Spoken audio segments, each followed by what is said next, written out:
What's going down, everybody? Welcome back to another episode of Commander Ad Populum. Together we are Commander for the people, by the people, for the people. My name is Ryan. This is episode 49. If this is your first ever Commander Ad Populum, welcome to the show. It's great to have you. We've got some big announcements. We've got some great community topics to share this week. I'm feeling good. First, we've got a couple thank yous and shout outs to do. Big shout out and thank you to FusionGamingOnline.com. They are the official sponsors of Commander Ad Populum. You can find me along with all of Fusion sponsored content on themanabase.com. Check it out. If you're at home, if you need some extra content, that's a great place to be. Huge thank you to all of the Patreon supporters, of which we hit number 40. So that does unlock some additional content. I'm going to talk about that in a second. If you are interested in any of the benefits or becoming a patron, helping the show grow, helping produce more content, head on over to patreon.com/cadpopcast. Newest patron, number 40, Caleb Ryder. Caleb, of course, longtime listener, longtime CCO Nationalite. Commissions cards for me. That is my day job, altering cards. It's another benefit of becoming a patron. You can have your card featured on my Twitter account or as the alter of the day. Of course, discounts. Head on over, patreon.com/cadpopcast. Check it out. Final thank you before we get into some of the announcements and stuff goes out to everybody who reached out over the last week or so. Maybe because I mentioned it in my last episode to check in on your friends, but maybe because I seemed down or they recognized some cues that I was maybe having a bad week or whatever. But big thanks to everybody who reached out and just said, hey, how you doing? Are you okay? You mentioned like not showering and drinking more and doing all those things. And you know what? That's just because I'm at home. It's because I'm busy. And some of it I say as a joke. Some of it's true. But you know what? I'm good. I'm here. My wife was home all week before she gets sort of redeployed or redispatched to another area of the health region where she'll be helping out. And honestly, part of what was getting to us this week is she had a little bit of a COVID-19 scare. She went for a test. Of course, she works at a hospital, so she thinks she might have gotten exposed to some patient, whether it was hers or otherwise, and that was the reason she was off. So I kind of didn't want to say that last week because we were waiting for a test result, and it is a little bit of a scary situation, but she is clean, she's clear, she's healthy. It turned out to be a little bit of a head cold, maybe mixed with some spring allergies. You know, the snow mold melts and some people get a little bit of swelling in their throat. Some people get a little bit phlegmy, hoarse like I do. Some people get really itchy eyes. So just a combination of her stress and head cold or allergies put her off for the week while she's kind of gone through the testing process and then waiting for the test results. And because there wasn't any real exposure that she could pin it down to, 811 had the test results sent to the Workers' Compensation Board because they had to kind of declare that it could have been a work-related exposure. So she had to wait an extra day before she could get results because her doctor didn't get them. It was a whole thing. But we're good. We're having a good time. It's getting warm. Like I said, we had unlocked patron number 40, which was a kind of a milestone for the show and for the content and for myself. And what that means is that I have some Patreon submitted deck lists that I'm going to do deck techs on. And for right now, what that is going to look like or sound like is an additional podcast when I can have time to sit down and edit and do a good job. And I'm going to focus on a little bit the nuts and bolts of deck building. I'd like to take a very technical approach or almost like a critiquing approach where I can highlight what I think the deck has done well or highlight the structural soundness of the deck, if that makes sense, and then take a look at some of the cards that I think might be weird includes or pay a little bit closer attention to how I think the deck might be improved upon as a means to help the newer players, because we all know Commander is booming. There is a lot going on. There is a huge influx of Commander players right now, despite, not being able to go out and play. And that is only going to be amplified by the release of all of the Commander decks coming out. And of course, Ikoria, which we are just in like day one of the preview season. And let me tell you, they've got some abilities that kind of make everything Commander. I don't want to go into it because I don't do preview shows or set reviews on this podcast, aside from the set retrospective. Of course, all of that is going to be covered on Commander Cookout Podcast and the Commander Cookout YouTube page. And you'll be able to hear my thoughts and Brando's thoughts there because we are going to go pretty in-depth on it. So thanks for being here, everybody. Thank you for unlocking the next level of content through Patreon. I'm excited about it. I love producing content. I like when people listen to it. I like getting feedback on it. With my little guy being at home and the public health situation schedule that I'm on that kind of takes me away from work during the daylight hours, it's pushed me to do a lot of my altering and editing and stuff in the evenings. So just be patient for that new content. It is unlocked. It is happening. I can still record it, but of course the post-production and then the posting of the actual show and sticking it up on all the platforms that it's going to go to is just as, or if not more, time consuming. So just be patient. It's coming. And that all being said, we're going to get into our community section right now.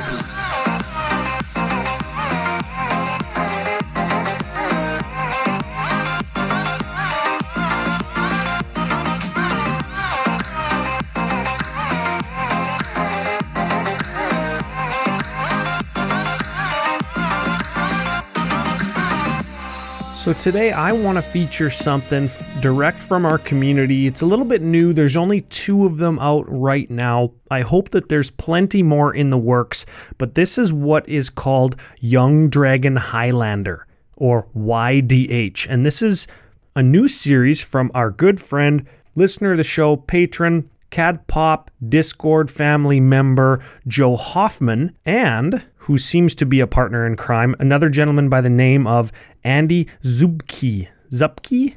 I hope I'm saying it right. It's a 5-letter word, but who knows how many silent consonants there are in there. Who knows? Andy and Joe have started a blog called Young Dragon Highlander, and it's aimed at teaching young literate kids how to play Magic. Right up Joe's alley, of course, because if you remember from episode 4, if you listened back then, Joe is a behavior specialist. He works with kids in underserved communities, and he teaches them Magic and sports and other games as a means to help them grow and progress them into, I'll call it, a better life. And he's doing good work. And this is an extension. He's growing another arm. He's extending himself out into the greater Magic community, putting himself out there to tell you why it's a good idea, along with Andy, to teach your kids to play Magic. And I read the first 2 articles. I love them. Of course, links will be in the show notes to the EDHD blog, and you can give them a read if you haven't already. And essentially, the introduction article kind of explains Andy and Joe's background and if it's correct to start teaching your kids how to play Magic, and the why you want to teach Magic. And this is the part that I like the best. It goes a little bit into math and reading, creativity, socialization, strategy or strategic problem solving, planning and organization. I like critical thinking as well. It's not mentioned, but that's another one that I kind of always lean on when I talk to people about this. It talks a little bit about, Andy saying he taught his daughter when she was a little bit younger, and then she wasn't that interested because she couldn't read quite as well as she needed to, and that's why they say literate kids, because you do have to read the cards. She wasn't quite interested. He came back a little later in her life, and now she loves it. She can read names and cards, and she can start to understand what the cards do and start to learn how to play the game, and that's very exciting. I think everybody can remember when they started to learn Magic. Even if you were in adulthood, you can remember the first time you ever, saw this card or saw the biggest creature or had some combo happen to you and it blew your mind. And if you were in adulthood when that happened to you, I think a little bit we're conditioned to just go with the flow or not make a big deal or even be a little bit sour if we get duped, somebody does some combo to us and we're like, oh, well, that kind of sucks. But as a kid, that can be one of the most amazing things you've ever seen. And that can lead you to develop into that kind of player, or, you saw something that was really, really cool and you wanted to emulate it. And that's part of what shapes your Magic playing experience. And that's the kind of world you build around you from a gaming standpoint. So I think that what Joe and Andy are doing is super cool, very important, and ultimately ultra relatable in terms of the greater, I'll say Magic universe, but Commander universe in particular, because of the influx of Commander players that are coming into the format. And I thought over the last year to year and a half, we had seen Wizards lean all the way into Commander. And I was wrong, because with Ikoria, we're seeing an even greater lean in with that companion mechanic, which we're going to cover again extensively on CCO, because that's a little bit better platform to discuss that when I can bounce ideas off Brando. But also with the big creatures, the huge number of legendary creatures branching out into other IPs like they've done with the Godzilla thing. So Wizards is leaning all the way in. And if you're 7 years old and just learning how to read and to play Magic, or if you have experience with fantasy genre video games or D&D or books or TV shows, Lord of the Rings, what have you, that was just an example, but you catch my drift. And you've been introduced to Magic. Well, now here's this card game with these little physical cards that you can actually play with, and it's all brand new and exciting again. And if you're an adult and you've been exposed to fantasy your whole life, or you play D&D, well, now you're venturing into Magic because it looks fun and exciting, and it's in your face, and you can play it physically or digitally. It's still amazing. And I think the point that I want to make here is it doesn't matter how old you are or how you've been introduced to Magic. When you're introduced to Commander with all these new amazing flashy spells and cards and creatures and legendaries, it's the same experience for all of us. And that's what's driving the boom. But it also feels like I almost want to call it the Commander Renaissance. I know that we're kind of through the Renaissance period of the format. That might have been 2011 when the first Commander precons were released, but because more people are entering into the format now, it almost feels like the second coming of the Renaissance.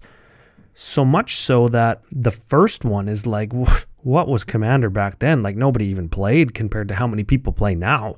There was a boom then, and lots of people bought the C11 decks, but again, in comparison, it's not even close. So that makes it feel exciting. It gets me excited. Like, I'm usually a little bit hesitant to build things that are new when they first come out, because, everybody's doing it. For example, I just built Estrid now. She was printed in the Commander 19 product that launched last August.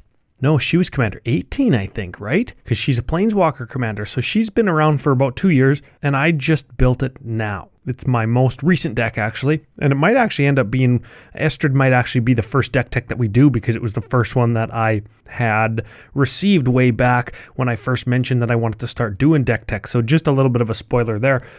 But I built Estrid after I let it cool down, let that kind of product cool down. And these Ikoria previews are so big and splashy and exciting and Godzilla-y that I want to build some stuff. And I'm excited. I'm happy that new players can kind of get to experience this. And it feels very much like a set of, kind of a set to go down in the history books. Do you know what I mean? Like, you hear people say, I started playing when slivers were first a thing, and slivers are their favorite. I started playing in Urza Block, and I love doing the Broken Academy type stuff. I only play Vintage or Legacy now. Me personally started playing an Invasion, and that's what got me to dive so deeply into Magic story. Like, I've read, I think, 11 of the Magic novels. Some of them really good, some of them really bad. I know that there's way more than 11, and I've read 11 of them. Like, that makes me a pretty big Magic story fan in my book. And Ikoria feels like it's one of those sets that is going to be somebody who is just entering the format or entering the game of Magic. It's going to be their favorite set. It's going to be the set in 15 years from now that they talk about or say that it is their favorite. And it also feels like the kind of set that if you've been playing Magic for 2, 3, 4, 5 years, that it might be your favorite, right? Like when Zendikar came out in 2008, 8 or 9, whatever it was amazing. I loved the draft environment. I loved the aggro racing nature of the limited environment. And when people say, like, what's your favorite set? I tell them Invasion. What was your favorite draft environment, or do you play limited? I say, yeah, hands down, Zendikar and Innistrad. Innistrad draft environment was awesome, but I think that it's second place to Zendikar because I love playing aggro in draft. And you could do that 6 ways from Sunday in Zendikar because pretty much every color had an aggro option. Of course, black-red being the best. But that's very much what Ikoria feels like to me. And if we keep getting sets like this, I think basically like people are going to start playing Commander or Limited. Those are going to be your 2 options. I don't want to get too much into that other than just saying that because, again, it's going to be covered on CCO. I just wanted to say that piece about the Commander Renaissance, if you will, or Renaissance 2, if you will. So that being said, we're going to get into another little kind of personal section just after this. No set retro today, no technical section because we are in between blocks. And maybe another spoiler, next week we are jumping into Muradin Block, the first ever block or set outside of Dominaria in Magic's history, and the first set and block that featured the modern card frame. So it's going to be a radically different design, new mechanics, new look, both thematically and technically on the card with the new frame. And it was a very exciting time in Magic's history. I can't wait to feature it. I was playing heavily in Muradin Block. So we're going to take a look at a bunch of that stuff. We're going to take a look at some of the outside of Commander history around Magic, both from a gameplay standpoint and from a lore or story or Vorthos standpoint. So it's going to be excited. That's going to be in the next couple weeks. But we're going to get into, like I said, another personal piece just after this.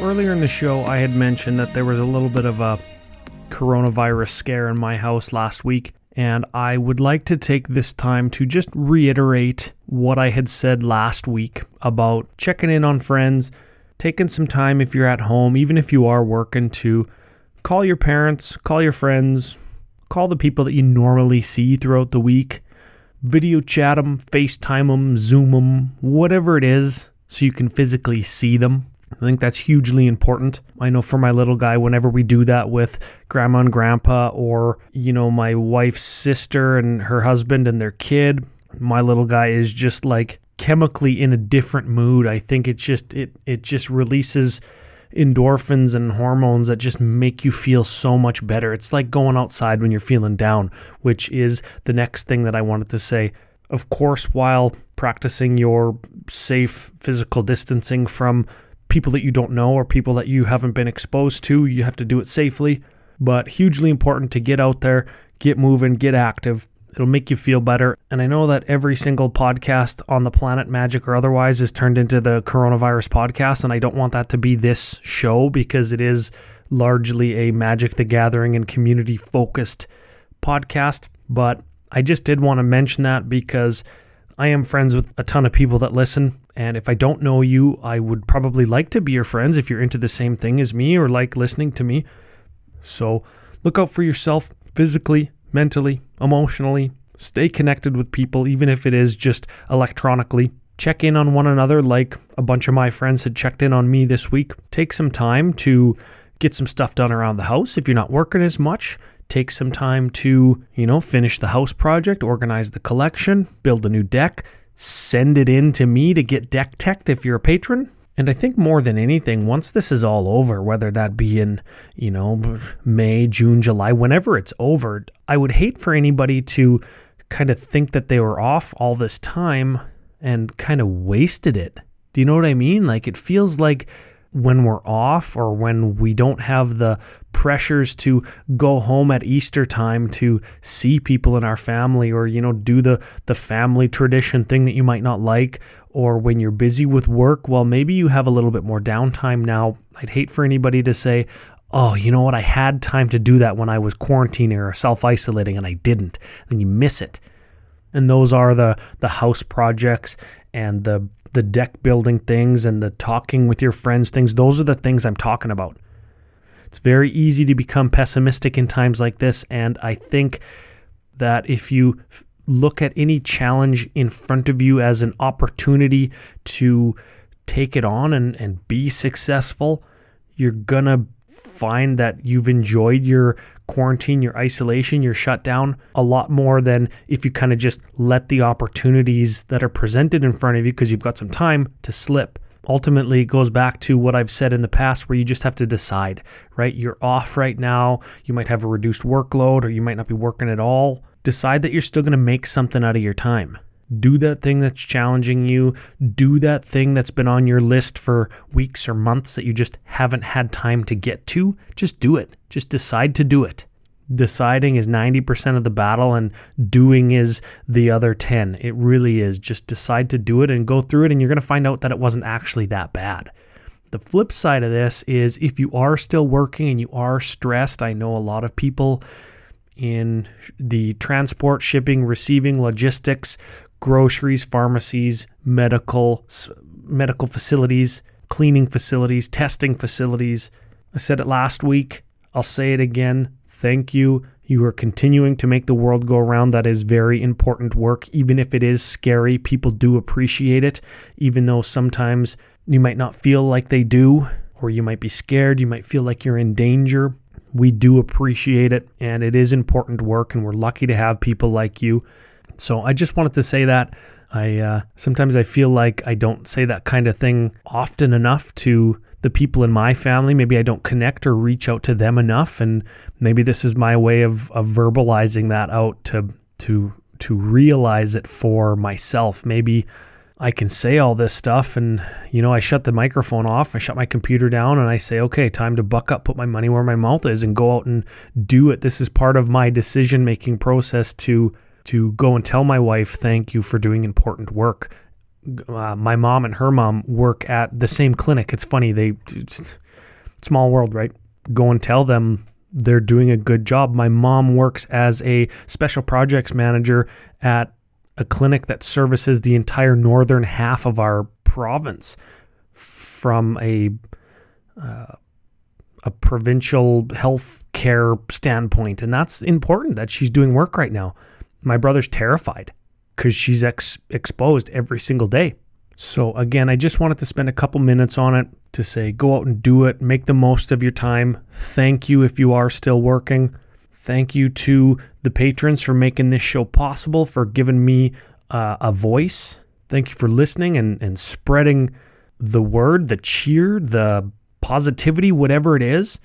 Thank you for creating your own content. If you're a content creator, a producer, an editor, whatever it is, if you're making things in the Magic community or otherwise that bring joy to people, continue to do it. Of course, that goes to Joe and Andy from the community section earlier this episode. I think what they're doing is great.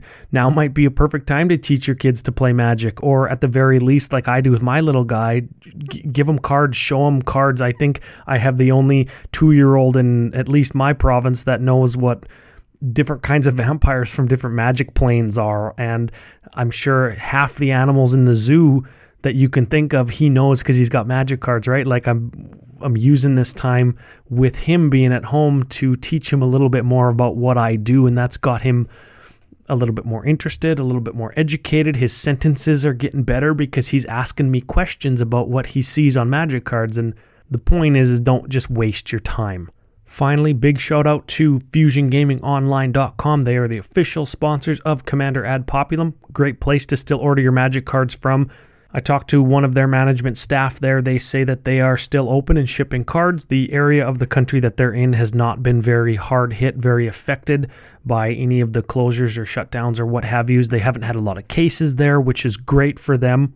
Under normal circumstances, I would say that Fusion is a great place to buy your cards from and send to me to be altered, which they still are, but I am a little bit backed up right now just with my reduced workload from a commission standpoint. I am backed up, so just please be patient. Just like the deck techs, they're coming. The cards are still in a queue, all in the order that I received the commission requests in. They're coming. I'm just taking a little bit of extra time to get through them because I can't really ignore a 2-year-old and focus on painting, right? I keep telling people that are asking, having a toddler is not conducive to altering cards. The two kind of jobs, if parenting is a job, are not, they don't agree with each other very, very good. So of course I'm smiling when I say that because it's funny, it's ironic, it's great. And like I said last week, I'm keeping them home so other people can have the opportunity to have daycare for their kids if they are the ones that are working.